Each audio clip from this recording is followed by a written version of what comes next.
ముందు మీరు పెట్టారు అన్నారు పార్టీ. ఇది పెట్టని పార్టీ, ఇది పుట్టిన పార్టీ, ప్రజల్లోంచి పుట్టిన పార్టీ. మేనిఫెస్టో ఒక 2 రోజుల్లో రిలీజ్ అవుతుంది.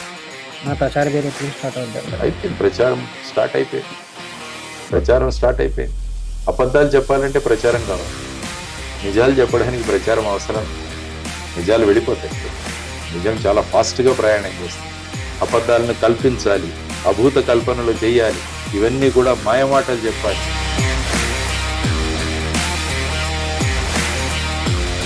ఆ విధంగా తీసుకొస్తాం. మీలాంటి సోషల్ మీడియా ఛానల్సే మాకు ప్రచార సాధన. కాబట్టి ఇందులో జైత్ర టీవీ కూడా మాతో సహకరించాలని మేము కోరుకుంటున్నాం. మన ఇద్దరం కలిసి జైత్ర యాత్ర చేద్దాం.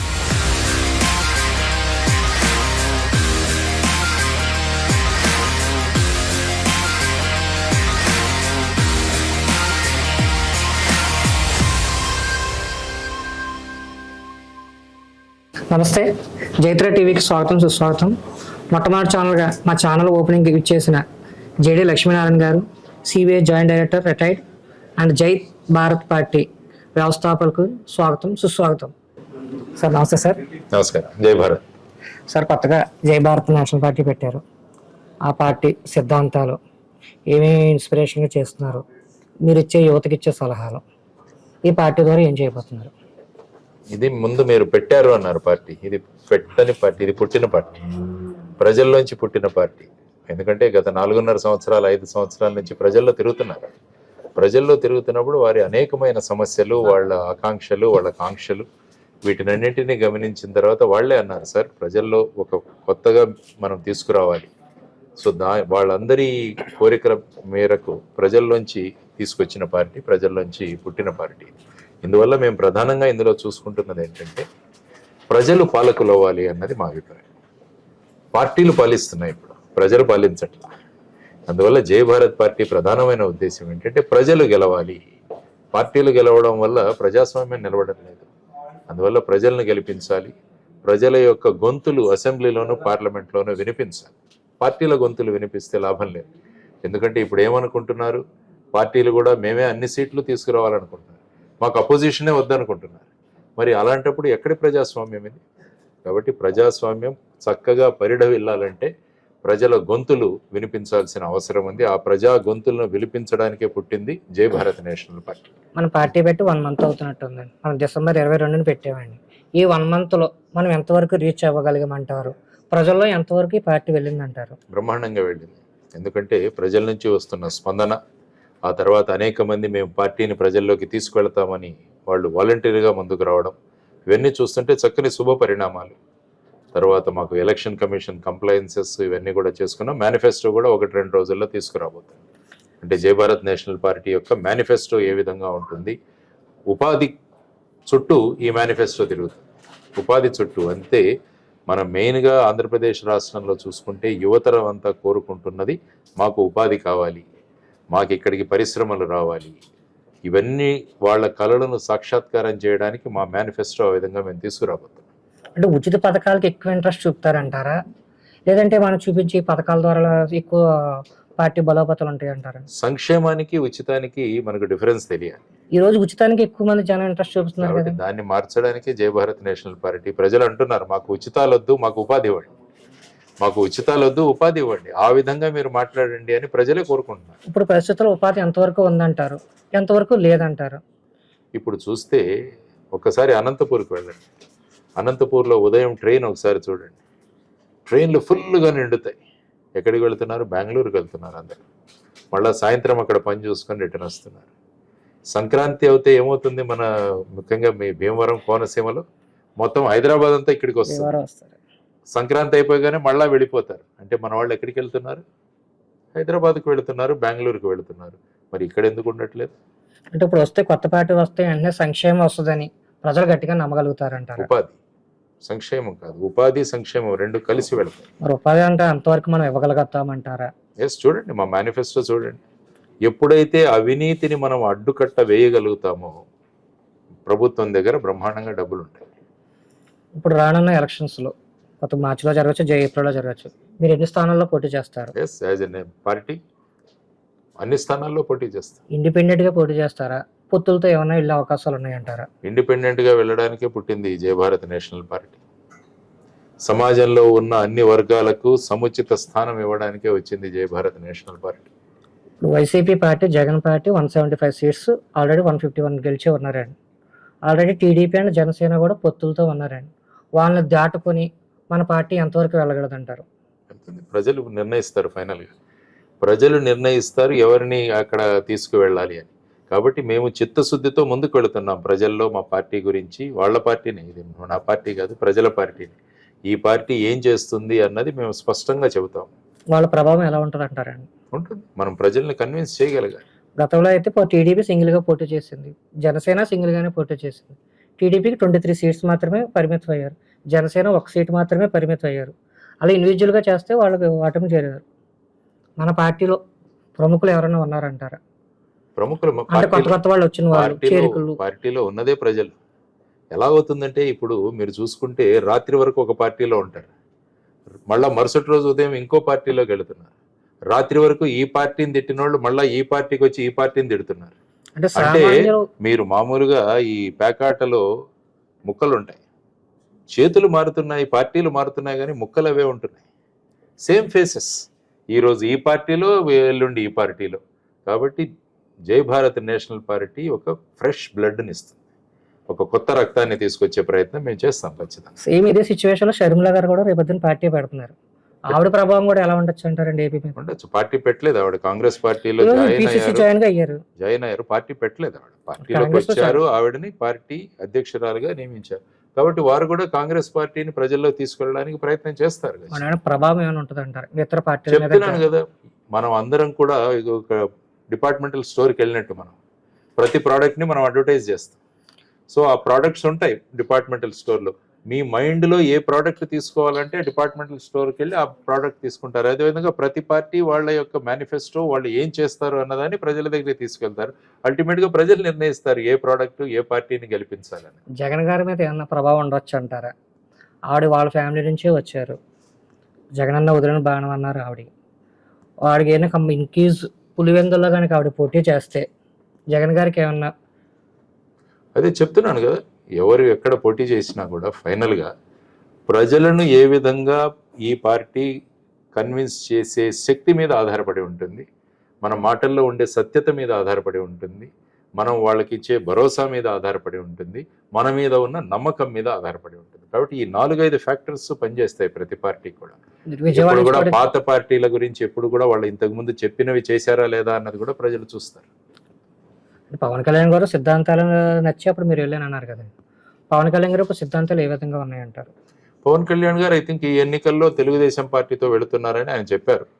కానీ ఫైనల్గా ఏమవుతుందో మనకు తెలియదు. ఇప్పటి వరకు అయితే తెలుగుదేశం, జనసేన కలిసి పోటీ చేస్తామని చెబుతున్నారు. రకరకాల వార్తలు వినిపిస్తున్నాయి. ఫైనల్గా ఏమవుతుందో చూద్దాం. ఎవరెవరు ఏ విధంగా వాళ్ళ ఆలోచనలకు తగినట్టు ఏ పార్టీలతో పొత్తు పెట్టుకోవడం అన్నది వాళ్ళ అభిప్రాయాల మీద ఆధారపడి ఉంటుంది ఫైనల్గా. సరే, మీరు విజయవాడ నుంచి పోటీ చేస్తారా, విశాఖపట్నం నుంచి పోటీ చేస్తారా? ఇప్పుడు ఏంటంటే నేను ఒక పార్టీలో ఉన్నాను కాబట్టి పార్టీలో ఉన్న పొలిటికల్ అఫైర్స్ కమిటీ అన్నది ఎవరెవరు ఎక్కడి నుంచి నిలబడతారన్నది నిర్ణయిస్తారు. సో ఆ నిర్ణయాలకు కట్టుబడి నేను కూడా ఉండాలి, పార్టీ అధ్యక్షుడినైనా కూడా. కానీ ఎప్పటికీ కూడా విశాఖపట్నం అన్నది ఒక గత ఎన్నికల్లో నేను పోటీ చేశాను, అక్కడ ప్రజలు కూడా ఆదరించారు. కాబట్టి వారి ఆదరణ నేను ఎప్పుడు మర్చిపోలేను. Given a choice to me, నాకు చాయిస్ ఇస్తే నేను విశాఖపట్నాన్ని కోరుకుంటాను. అసెంబ్లీకి వెళ్తారంటే ఎంపీ సీట్ నుంచి కూడా చేస్తారా? ఎనీథింగ్ ఫైనల్గా పార్టీ నిర్ణయిస్తుంది ఎక్కడ ఎంపీగా నిలబడాలా, ఎమ్మెల్యేగా నిలబడాలా అన్నది. నేనే క్రూస్కి వచ్చేటికి మనకి విశాఖపట్నం నుంచి పోటీ చేస్తానంట. విశాఖపట్నం అన్నది నా చాయిస్. ఇప్పుడు ఎక్కువగా స్టూడెంట్స్ కూడా ఎక్కువ చెడు వ్యసనాలకు వెళ్తూ ఉన్నారు, దానివల్ల మీరు ఇచ్చే సలహాల వాళ్ళకి దేనివల్ల ఎక్కువగా అవుతున్నారంట? బేసిక్గా ప్రభుత్వం అన్నది ఈ డ్రగ్స్ లేకుండా చేయాల్సిన బాధ్యత ప్రభుత్వం మీద ఉంటుంది. అందుకనే జై భారత్ నేషనల్ పార్టీ ఏం చెప్తున్నామంటే, మేము అవినీతి లేని ఆంధ్రప్రదేశ్ మేము మారుస్తాం, అవినీతి లేకుండా డ్రగ్స్ లేని ఆంధ్రప్రదేశ్ని మేము నిర్మిస్తాం. తర్వాత వచ్చేసి అప్పు లేని ఆంధ్రప్రదేశ్ని చేస్తాం, విధ్వంసం లేని ఆంధ్రప్రదేశ్ని మేము తీసుకొస్తాం అన్నది ప్రధానంగా మా యొక్క స్లోగన్. సో ఆ విధంగా డ్రగ్స్ను కంప్లీట్గా కంట్రోల్ చేయాల్సిన బాధ్యత ప్రభుత్వం మీద ఉంది. కాబట్టి ఎప్పుడైతే ప్రభుత్వం ఉక్కుపాదం మోపుతుందో దాని మీద ఆటోమేటిక్గా డ్రగ్స్ అవైలబిలిటీ ఉండదు. కాబట్టి ఇప్పటికే డ్రగ్స్ ప్రభావంలో ఇంతకుముందు కేవలం మెట్రో సిటీస్లో ఇక్కడ ఉంది అనుకున్నాం, ఇప్పుడు గ్రామాలకు కూడా అది వెళ్ళిపోయింది. స్కూల్స్కి వెళ్ళిపోయింది. అన్ఫార్చునేట్గా మద్యం అన్నది స్కూల్స్ దాకా కూడా వెళ్ళిపోయింది. సో ఈ విధమైన పరిస్థితులలో ప్రభుత్వాలు ఏం చేస్తున్నాయని మేము ప్రశ్నిస్తున్నాం. అందుకనే మేము చెప్తాం, డ్రగ్స్ లేని ఆంధ్రప్రదేశ్ జై భారత్ నేషనల్ పార్టీ తీసుకొస్తుంది. ఎందుకంటే ఈ డ్రగ్స్ నియంత్రణ ఎలా చేయాలో ఆ అనుభవం ఉన్నవాడిని, మహారాష్ట్రలో పనిచేసినవాడిని. కాబట్టి దాన్ని ఎలా ట్యాకిల్ చేయాలి, ఎలా కంట్రోల్ చేయాలి, ఈ ఇంటర్నేషనల్ నెట్వర్క్స్ ఎలా పనిచేస్తాయి, ఈ డ్రగ్ లాబీస్ ఎలా పనిచేస్తాయి, డ్రగ్ లార్డ్స్ ఎలా పనిచేస్తారు, ఇవన్నీ కూడా తెలిసినవాడు. కాబట్టి వారి కోసం ఒక ప్రత్యేక చట్టాన్ని తీసుకొస్తాం. ఎవరైనా డ్రగ్స్ గురించి మాట్లాడాలన్న మాట కూడా మాట్లాడలేనంత భయాన్ని వాళ్ళలో సృష్టించే చట్టాలను మేము తీసుకొస్తాం ఖచ్చితంగా. తల్లిదండ్రులు భయభక్తి చెప్పట్లేదు అంటారా, లేదా తల్లిదండ్రులు పట్టించుకోవట్లేదు అంటారా? పిల్లల్ని ఇంత చేస్తున్నా కూడా తల్లిదండ్రులు ఎందుకు లెక్క చేయట్లేదు అంటారు? ఏమవుతుందంటే చాలా మంది తల్లిదండ్రులకి ఆ పిల్లలు డ్రగ్ ప్రభావితంలోకి వెళ్ళారా లేదా అన్నది తెలుసుకునే ఇది కూడా చాలా తక్కువగా ఉంటుంది. అందుకని ఆ సిమ్టమ్స్ ఏంటో తల్లిదండ్రులు కూడా తెలియాలి. పిల్లల్ని గమనించండి మీరు. పిల్లల్ని గమనించగానే డ్రగ్ ప్రభావితమైన పిల్లలు అందరితో కలవరు, ఏకాంతంగా ఉండాలని కోరుకుంటారు. ఇళ్లలోంచి వస్తువులు మాయమవ్వడం మొదలు పెడతాయి. వాళ్ళ శరీర ఆకృతి కూడా మారిపోతుంది, వాళ్ళ వేషధారణ మారిపోతుంది, వాళ్ళ కళ్ళు చూస్తే ఎర్రగా తయారవుతాయి. అందువల్ల ఏంటంటే వాళ్ళు ఎవరితో కలవరు.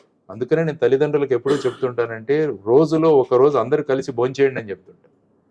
పిల్లల్ని కూర్చోబెట్టుకొని భోంచేయండి, అప్పుడు తెలిసిపోతుంది వాళ్ళ కవలికలు ఏమన్నా మార్పులు వచ్చాయా అన్నది. సో ఇవన్నీ కూడా తల్లిదండ్రులు కనుక గమనించగలిగితే స్కూల్స్లో వెళితే అబ్సెంటిజం పెరుగుతుంది. డ్రగ్ ప్రభావితమైన పిల్లలు క్లాసులకు వెళ్ళరు, అబ్సెంటిజం పెరుగుతుంది. ఇవి కూడా స్కూల్లో కాలేజీల్లో కూడా మేనేజ్మెంట్లు కూడా గమనించి తల్లిదండ్రులకు తెలియజేసి వీళ్ళందరినీ కూడా వీటి నుంచి బయటికి తీసుకురావడానికి కౌన్సిలింగ్ సెషన్స్, తర్వాత సైకియాట్రిస్టుల దగ్గరికి తీసుకువెళ్లాల్సిన అవసరం ఉంది. కాబట్టి ఆ స్థితికి ఎందుకు దిగజారిపోయింది సమాజం అన్నది కూడా మనం ఆలోచించాలి. చూడండి, సినిమాలు ఏం చూపిస్తున్నారు ఇప్పుడు మీరు? ప్రతి 10 నిమిషాలకి హీరోనో ఎవరో కూర్చొని లిక్కర్ తాగుతుంటారు. వాళ్ళు బీడీలు సిగరెట్లు తాగే హీరోల వాల్ పోస్టర్లు చూస్తున్నాం మనం. మరి ఏంటి, ఎందుకు వీళ్ళు హీరోలు? ఏ విధమైన ఇంప్రెషన్ ప్రజల మీద క్రియేట్ చేస్తున్నారు? అందుకనే డైరెక్టర్లు కూడా నేను అడుగుతుంటాను, తాగుడు లేని సీన్ లేకుండా మీరు సినిమా చేయలేరా? స్మోకింగ్ లేని సినిమాలు మీరు నిర్మించలేరా? ఎందుకంటే మీ అందరి మీద బాధ్యత ఉంది, సమాజాన్ని నిర్మించే బాధ్యత. అందువల్ల జై భారత్ నేషనల్ పార్టీ వస్తే ఈవెన్ స్టేట్లో కూడా సెన్సార్ బోర్డు ఏర్పాటు చేస్తాం. ప్రజలకు, పిల్లలకు ఎలాంటి సినిమాలు చూపించాలన్న దాని మీద రిస్ట్రిక్షన్స్ మేము పెడతాం ఖచ్చితంగా. ఎందుకంటే ఓ మంచి సమాజాన్ని నిర్మించడానికి జై భారత్ నేషనల్ పార్టీ వస్తాం. గతంలో ప్రీ స్కూల్స్ అవి పెడతాను అన్నారండి, అది ఎంతవరకు చేయగలిగారు? ఇప్పుడు వరకు ఇంకేమైనా ప్రాసెస్లోనే ఉందండి? అంటే ఇప్పుడు ఏమైనా చేయగలిగారా, ఇంకా చేస్తున్నారా, త్వరలో ఏమైనా చేయబోతారా? స్కూల్స్ కాలేజెస్కు అన్నది విద్యార్థులను మోటివేట్ చేయడం ఇది నా నిత్య కర్తవ్యం. ఇది మా గురువు గారు డాక్టర్ ఏపీజే అబ్దుల్ కలాం గారు మాకు ఇచ్చిన బాధ్యత. సో ఒక మంచి సమాజాన్ని నిర్మించాలి, మంచి దేశాన్ని నిర్మించాలన్నది ఆయన మాకు ఇచ్చిన గైడ్ లైన్స్. కాబట్టి ఆ విధంగా వెళుతున్నాం. తర్వాత ఎంతోమంది పిల్లల్లో మార్పులు తీసుకురాగలిగాం. కొన్ని స్కూల్స్ని అడాప్ట్ చేసుకుని అందులో అనేక విషయాలు తీసుకొచ్చాం. ప్రతి స్కూల్లో కూడా పిల్లవాళ్ళకి సంవత్సరానికి 3 పుస్తకాలు చదవాలి కంపల్సరీగా. పుట్టినరోజున స్కూల్కి ఒక చిన్న బుక్ డొనేట్ చేయాలి. ప్రతి పిల్లవాడు వచ్చి స్కూల్లో మాట్లాడగలగాలి. ఇలాంటి రకరకాల ఇవి ఇంట్రొడ్యూస్ చేశాం. కాబట్టి జై భారత్ నేషనల్ పార్టీని కనుక ప్రజలు ఎన్నుకుంటే ఇవన్నీ కూడా తీసుకొస్తాం. స్కూల్స్లో మిలిటరీ ట్రైనింగ్ అన్నది కంపల్సరీ చేస్తాం. మలేషియా, సింగపూరు, ఇజ్రాయెల్ ఈ దేశాల్లో ప్రతి ఒక్కరూ కనీసం 2 సంవత్సరాలు వాళ్ళు మిలిటరీ ట్రైనింగ్ చేయాలి. అప్పుడు పౌరులు డిసిప్లిన్డ్గా తయారవుతారు. అందువల్ల జై భారత్ నేషనల్ పార్టీ అది కూడా తీసుకొచ్చే ప్రయత్నాలు మేము చేస్తాం ఖచ్చితంగా. జై భారత్ నేషనల్ పార్టీ ప్రజల్లోకి ఎప్పటి నుంచి తీసుకెళ్తారు? అంటే సభల్లో కానీ ర్యాలీస్? ఎందుకంటే ఇది ప్రజల్లోనే పుట్టిన పార్టీ కాబట్టి మళ్ళా తీసుకువెళ్లాల్సిన అవసరం లేదు. మేము ఈ పెద్ద పెద్ద ర్యాలీలు, ఈ డబ్బులు మేము ఖర్చు చేయం. ఇప్పుడు ప్రజెంట్ అంతా విజయవాడ, విశాఖపట్నం ఉన్నారు, మిగతా మారుమూల గ్రామాలు కవర్ చేయాలి. జిల్లాలలో మా ప్రతినిధులు ఆల్రెడీ కన్వీనర్లు అపాయింట్ అయిపోయారు. ఆల్రెడీ వాళ్ళు మండల్ లెవెల్లో అపాయింట్మెంట్స్ చేస్తున్నారు. కాబట్టి ఏంటంటే మేము ఇలా పెద్ద ఈ అడ్వర్టైజ్మెంట్స్, తర్వాత ఈ పెద్ద డబ్బులు పెట్టి చేసే ఆ స్తోమత మాకు లేదు. మా వెనకాల ప్రజలు ఉన్నారు, మా దగ్గర ధైర్యం ఉంది. ఈ రెండింటిని పెట్టుబడిగా తీసుకెళ్లి ప్రజల్లోకి మేము తీసుకెళ్తాం. ప్రత్యేక ఆంధ్రప్రదేశ్ హక్కు అని చెప్పేసి మీరు ట్యాగ్ లైన్ కూడా వేసుకున్నారు. ఇప్పుడు వరకు ఎన్నో ప్రభుత్వాలు మారినాయి, ప్రతి ఒక్కరు ప్రత్యేక హోదా తీసుకొస్తానని అన్నారు. ఇప్పుడు జై భారత్ నేషనల్ పార్టీ ప్రత్యేక హోదా కోసం ఏం చేయబోతున్నారు? ఈ పార్టీలు మోసం చేసాయి, అన్ని పార్టీలు మోసం చేశాయి ఆంధ్రప్రదేశ్. 2014వ సంవత్సరంలో 5 సంవత్సరాలు మేము ప్రత్యేక హోదా ఇస్తామని చెప్పి డాక్టర్ మన్మోహన్ సింగ్ గారు రాజ్యసభలో ప్రకటించిన తర్వాత ప్రతిపక్షంలో ఉన్న భారతీయ జనతా పార్టీ 5 సంవత్సరాలు సరిపోదు 10 సంవత్సరాలు ఇవ్వాలని మాట్లాడిన వాళ్ళు, వాళ్ళ మేనిఫెస్టోలో 10 సంవత్సరాలు మేము ప్రత్యేక హోదా ఇస్తామని చెప్పిన వాళ్ళు ఇప్పుడు ప్రభుత్వంలో ఉన్నప్పుడు ఎందుకు ఇవ్వట్లేదు అని ప్రభుత్వాలు ప్రశ్నించాలి. 2014లో వచ్చిన తెలుగుదేశం, భారతీయ జనతా పార్టీ, జనసేన ప్రభుత్వం కొన్ని సంవత్సరాల తర్వాత మాకు ప్రత్యేక హోదా వద్దు, ప్యాకేజీ కావాలన్నారు. మళ్ళా 1 సంవత్సరం తర్వాత యూటర్న్ తీసుకుని ఏమన్నారు, మళ్ళా లేదు మమ్మల్ని మోసం చేశారు, మళ్ళా ప్రత్యేక హోదా ఇవ్వాలన్నారు. ధర్మ పోరాట దీక్షలు చేశారు. ఏమైంది ఫైనల్గా? మళ్ళా ఆ తర్వాత వచ్చిన ప్రభుత్వం ఎన్నికల క్యాంపెయినింగ్ లో చెప్పారు, నాకు 25 ఎంపీలు ఇవ్వండి, వాళ్ళ మెడలు వంచి నేను ప్రత్యేక హోదా తీసుకొస్తానని చెప్పారు. తర్వాత ఏమైంది? అక్కడికి వెళ్ళిన తర్వాత భారతీయ జనతా పార్టీకి కావలసినంత ఎంపీలు ఉన్నారు, మన అవసరం లేదు కాబట్టి మేము ఇంకా వాళ్ళను డిమాండ్ చేయలేము, వెళ్ళినప్పుడంతా సార్ సార్ సార్ అని రిక్వెస్ట్ చేయాల్సిన అవసరమే ఉందని ఇప్పుడు ముఖ్యమంత్రి చెప్పారు. మరి ఇది మోసం. ఆ తరువాత 4 అవకాశాలు దొరికాయి ప్రత్యేక హోదా తీసుకురావడానికి. మొదటిది citizenship amendment bill, CAA bill వచ్చినప్పుడు రాజ్యసభలో భారతీయ జనతా పార్టీకి తగినంత సీట్లు లేవు, అక్కడ మెజారిటీ లేదు. ఆ సమయంలో ఈ 2 పార్టీలు ఏవైతే 2018లో అవిశ్వాస తీర్మానాన్ని ఇద్దరు కలిసి ప్రవేశపెట్టారో, మరి సిఏఏ బిల్లు మీరు ప్రత్యేక హోదా ఇస్తే తప్ప మేము ఓటేయమని ఎందుకు చెప్పలేదు? రాష్ట్రపతి ఎన్నిక జరిగింది. రాష్ట్రపతి ఎన్నిక జరిగినప్పుడు కూడా మళ్ళా వీళ్ళిద్దరూ చేతులు ఎత్తేశారు ముందే. అక్కడ అనౌన్స్ చేయడము, ఆ తర్వాత 5 నిమిషాల్లో మేము సపోర్ట్ చేస్తున్నాము ద్రౌపది ముర్ము గారి క్యాండిడేచర్ అని ఈ 2 పార్టీలు మాట్లాడారు. విజయవాడకు వచ్చిన ద్రౌపది ముర్ము గారు ఏం చెప్పారు తెలుసా? మేము క్యాండిడేట్ ప్రకటించిన వెంటనే మాకు మొత్తం భారతదేశంలోనే మొట్టమొదటిసారిగా స్పందించిన 2 పార్టీలు ఇవి అని చెప్పారు. మరి ఎందుకు? మరి ఈ 2 పార్టీలు అడిగిండొచ్చు కదా ప్రధానమంత్రి గారిని, మీరు ప్రత్యేక హోదా ఇవ్వండి, మీ క్యాండిడేట్కి వేస్తాం, లేకుంటే మేము అపోజిషన్కి ఓటు వేస్తామని ఎందుకు అడగలేదు? ఉపరాష్ట్రపతి ఎన్నికలు కూడా అదే జరిగింది. ఆ తర్వాత మొన్నటికి మొన్న ఆగస్టు 2023 సంవత్సరంలో ఢిల్లీ సివిల్ సర్వీసెస్ బిల్లు ప్రవేశపెట్టినవి కూడా మనకు బ్రహ్మాండమైన ఛాన్స్ ఉండింది. 4 అవకాశాలను వదులుకున్నారు. ఎందుకు? అందువల్ల ప్రత్యేక హోదా సాధన సమితి ఆధ్వర్యంలో అన్ని పార్టీలు కలిసి ఎన్నికల లోపల ప్రత్యేక హోదా తీసుకురావాలన్న సంకల్పంతో మేము ముందుకెళ్తున్నాం, తీసుకొస్తాం కూడా. ఎందుకంటే ఈ ప్రత్యేక హోదా రాకపోవడం వల్ల రాష్ట్రం నష్టపోయింది. హిమాచల్ లాంటి రాష్ట్రం, మన ఫార్మా ఇండస్ట్రీస్ అన్నీ అక్కడికి వెళ్ళిపోయాయి. ఎందుకంటే అక్కడ రాయితీలు ఉన్నాయి వాళ్ళకి, కార్పొరేట్ ట్యాక్స్ ఉండదు, ఇన్కమ్ ట్యాక్స్ లేదు, ఎక్సైజ్ డ్యూటీ లేదు. ఇటువంటి రాయితీలు ఇచ్చినందువల్ల కంపెనీలన్నీ అక్కడికి వెళ్ళి ఫ్యాక్టరీలు పెట్టుకున్నారు, ఉద్యోగాలు అక్కడికి వస్తున్నాయి. మరి ఎందుకు తేలేదు ఈ ప్రభుత్వాలు? ప్రతి ఒక్క గొంతు ప్రశ్నించాలి, ప్రధానమంత్రిని ప్రశ్నించాలి. మీరే 10 సంవత్సరాలు మాకు ప్రత్యేక హోదా ఇస్తామని మేనిఫెస్టోలో పెట్టిన వాళ్ళు ఎందుకు ఇవ్వట్లేదు మాకు అని ప్రశ్నించాలి. ఈ ప్రశ్నిస్తాం. ప్రజలందరము కలిసి చేయగలిగితే జల్లికట్టు చూడండి ఏమైంది. సుప్రీంకోర్టు ఆదేశం ఇచ్చినా కూడా అక్కడి ప్రజలంతా సంఘటితంగా పోరాడి జల్లికట్టును మళ్ళా వాళ్ళు ఏర్పరచుకున్నారు. ఈ సంఘటిత శక్తి కావాలి. మన పార్టీలు ఏ పార్టీకి క్రెడిట్ వస్తుందా అని చెప్పేసి రాష్ట్రం ఎటుపోయినా పర్వాలేదు కానీ ఆ పార్టీకి క్రెడిట్ రాకూడదన్న సంకుచిత భావాల వల్ల మన రాష్ట్రం ఈ స్థితిలో ఉంది. 10 లక్షల కోట్ల అప్పుకు మనం చేరుకున్నాం. ఏ ముఖం పెట్టుకుని వెళ్తా? అందువల్ల ఆత్మగౌరవం అని ఏదైతే ఎన్టీఆర్ గారు అక్కడికి వెళ్ళి సాధించారో, ప్రత్యేక హోదా సాధన సమితి ఆధ్వర్యంలో మళ్ళా తెలుగువారి ఆత్మగౌరవాన్ని ఢిల్లీకి తీసుకువెళ్ళి ప్రత్యేక హోదా తీసుకొచ్చే ప్రయత్నం 100% మేము చేస్తాం. ఎలక్షన్లు ఇంపార్టెంట్ కాదు, మాకు ప్రత్యేక హోదా ఇంపార్టెంట్. ఆలోచించండి. ప్రతి పార్టీ ఇప్పుడు రాసి ఇవ్వమనండి, ఈ పార్టీలన్నింటి రాసి ఇవ్వమనండి స్టాంప్ పేపర్ మీద. మేము ఏం చేశాం, ఈ 4 సిచ్యువేషన్స్లో మేము ఎందుకు ప్రభుత్వాన్ని పట్టుపట్టలేదు అని చెప్పి కూడా రాయమనండి, ధైర్యం ఉంటే. కాబట్టి ప్రత్యేక హోదా అన్నది రాష్ట్రానికి కావాల్సిన ప్రధానమైన అంశం. దీన్ని ఖచ్చితంగా సాధిస్తాం. అందుకనే ఇది నన్ను గుర్తు చేస్తుంటుంది రోజు. నీ బాధ్యత, ప్రత్యేక హోదా తెచ్చే బాధ్యత నీ మీద ఉందని ఒక పౌరుడిగా నన్ను గుర్తు చేసే ఈ బ్యాడ్జ్ ఇక్కడ పెట్టుకున్నాం. దీన్ని అందరికీ కూడా ఇవ్వబోతున్నాం. కాబట్టి అందరం కలిసి పనిచేద్దాం అన్నది కాన్సెప్ట్. మీరు విశాఖపట్నం నుంచి పోటీ చేస్తారని అంటున్నారు. విశాఖ ప్రైవేటీకరణ అయ్యిందండి, విశాఖ స్టీల్స్. దాని ప్రభుత్వానికి తరపు నుంచి కానీ మీ పార్టీ తరపు నుంచి కానీ ఎటువంటి పోరాటం చేయబోతున్నారు? ఇప్పటి వరకు కూడా అందరూ పోరాటం చేస్తున్నారు కానీ లాస్ట్ వరకు అక్కడ వరకే జరిగి ఆగిపోయిందండి. వాళ్ళు కూడా దగ్గరగా 1 month 2 months కూడా రీలే నిరాహార దీక్షలు అన్నీ చేశారు, కానీ ఇటు నుంచి కూడా స్పందన రాలేదు. ఇప్పుడు అక్కడికి మనం ఏం చేయబోతున్నారు? మీ తరపు నుంచి ఏం చేయబోతారు? విశాఖపట్నం స్టీల్ ప్లాంట్ ప్రైవేటైజేషన్కు వ్యతిరేకంగా పబ్లిక్ ఇంట్రెస్ట్ లిటిగేషన్ ఆంధ్రప్రదేశ్ హైకోర్టులో నేను ఇండివిజువల్ కెపాసిటీలో వేశాను. దాని మీద నోటీసులు కూడా ఇచ్చారు. ఆ తర్వాత నోటీసులు కూడా ఇప్పుడు బోర్డు మీదకి తీసుకురావాలని మేము ప్రతిరోజు ప్రయత్నిస్తున్నాం, ఆ కేసు రావాలని. ఎందుకు విశాఖపట్నం స్టీల్ ప్లాంట్ నన్ను ప్రైవేటైజ్ చేశారని కూడా వీళ్ళెవరు అడగట్లేదు. మరి మళ్ళీ రాష్ట్రపతి ఎన్నికప్పుడు అడిగిండొచ్చుగా, మాకు స్టీల్ ప్లాంట్ మీరు ప్రైవేటైజ్ మానేస్తేనే మేము ఓటేస్తామని. మళ్ళీ ఈ 4 పరిస్థితులు ఏవైతే ఉన్నాయో ఆ పరిస్థితుల్లో ఇవి కూడా రైల్వే జోన్ గురించి కూడా అడగలేదు మనవాడు. విచిత్రమైన రైల్వే జోన్ ఏర్పడింది మనకి ఇక్కడ. డిఆర్ఎం ఆఫీస్ ఇక్కడ, జనరల్ మేనేజర్ ఆఫీస్ అక్కడ డిఆర్ఎం రాయగడలో. భారతదేశంలో ఇటువంటి రైల్వే జోన్ ఎక్కడా లేదు. మరి ఇదంతా జరుగుతున్నా కూడా మన వాళ్ళు ఏం చేస్తున్నారు? వాళ్ళ వ్యక్తిగత ప్రయోజనాలు రాష్ట్ర ప్రయోజనాల కన్నా ముఖ్యమైపోవడం వల్ల ఆ విధంగా చేస్తున్నారు. కాబట్టి విశాఖపట్నం స్టీల్ ప్లాంట్ కూడా ప్రైవేటీకరణ జరగకుండా ఆపే బాధ్యత అందరిది. జై భారత్ నేషనల్ పార్టీ కూడా ఇందులో ముందుకు వెళుతుంది ఖచ్చితంగా. ఆల్రెడీ పబ్లిక్ ఇంట్రెస్ట్ లిటిగేషన్ వేసినాం, దాంట్లో ముందుకు తీసుకువెళ్తాం దాన్ని. ఇప్పుడు ఇన్ని తప్పులు జరుగుతున్నాయి అంటున్నారు, ఇన్ని సమస్యలు చేస్తున్నారు అంటున్నారు, అన్ని వ్యక్తిగతంగానే చేసుకుంటున్నారు అన్నారు.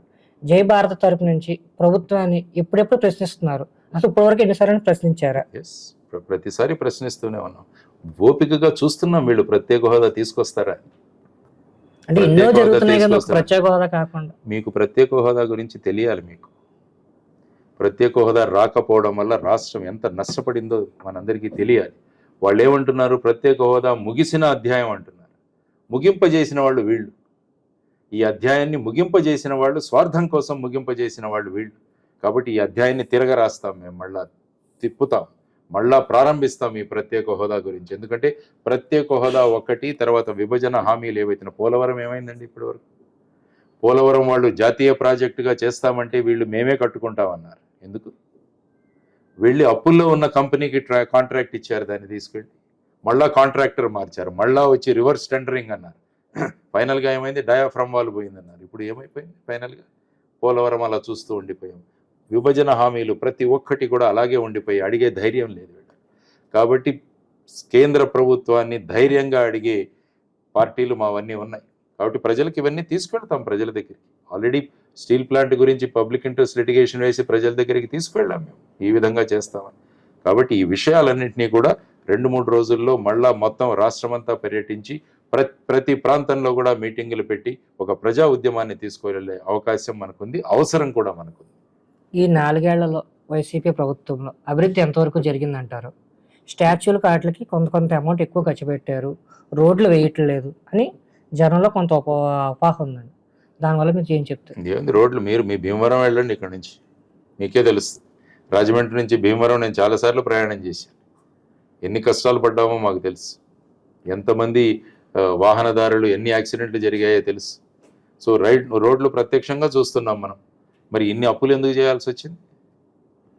10,000 కోట్ల రూపాయల అప్పు ఇప్పుడు రాష్ట్రానికి ఉందంటే ఎవరు తీరుస్తారు? ఇది మన ఇంట్లో మన లెక్కలు చక్కగా పెట్టుకుంటాం మనం. కానీ ప్రభుత్వ డబ్బు, ప్రజా డబ్బు వచ్చేసరికి విచ్చలవిడిగా మనం ఖర్చు పెడతాం. ప్రభుత్వ డబ్బు ఎప్పుడూ కూడా ఉపాధికి, సంక్షేమానికి ఉపయోగించాలి, ఉచితాలకు ఉపయోగించకూడదు ఎప్పుడు కూడా.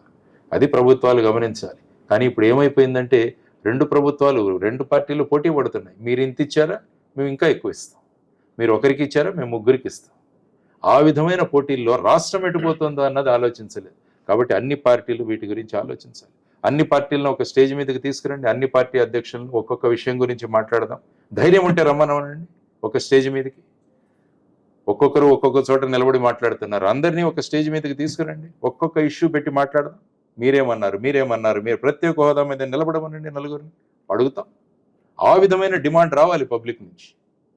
కర్ణాటకలో ఉచిత బస్సు అని అన్నారండి, తెలంగాణలో ఉచిత బస్సు అన్నారు, ఇప్పుడు ఏపీలో కూడా ఉచిత బస్సు అంటున్నారు. అది జనాలకు ఉపయోగం ఉంటుందంటారా? ప్రభుత్వం మీద ఏమైనా భారం పడుతుందంటారా? ప్రభుత్వం మీద ఖచ్చితంగా భారం పడుతుంది. ప్రతి ఉచితం కూడా ప్రభుత్వం మీద భారం పడే విషయం. తెలంగాణలో ఇప్పుడు అంటున్నారు, మేము టికెట్ పెట్టుకొని వెళ్తాం, ఉచితం మీరు ఆపేయండి అంటున్నారు. ఎందుకంటే ఆ విధంగా పరిస్థితి ఉన్నది.